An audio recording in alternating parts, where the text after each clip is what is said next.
Yung Bicam problem na mga pinirmahan nyo, wala na kayong magagawa doon, nakapirma na kayo.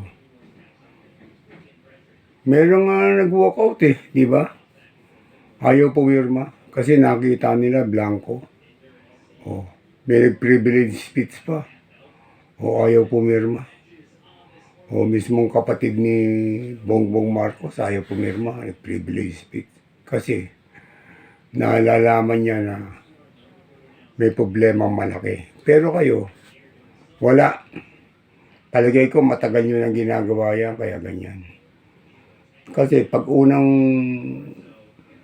paggawa ng hindi tama, nag-iingat talaga yan. Wala bara-bara na kayo. Yun nyo, binurger na ni Ugab.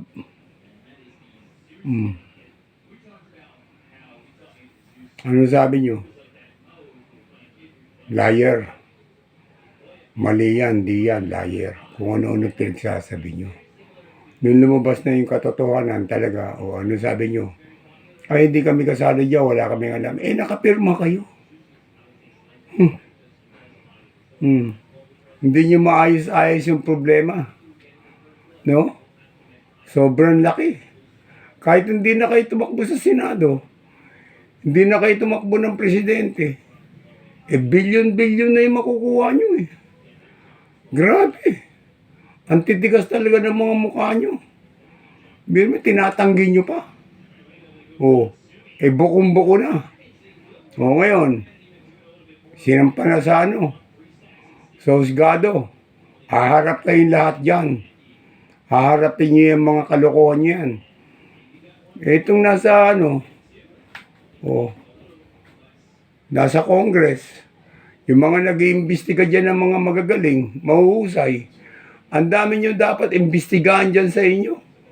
Bilyon-bilyon yung mga nakawan dyan. Pinagpipilitan nyo yung mga milyon lang ang problema.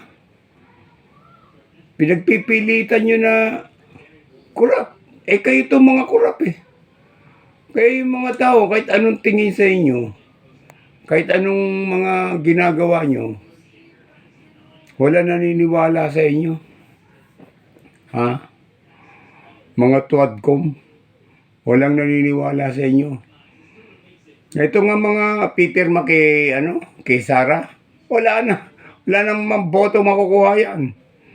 Pinirma yung yung kay Sara, yung pipirma dyan, wala. Sigurado bokya yan. Kaya kayo, ayusin nyo yan.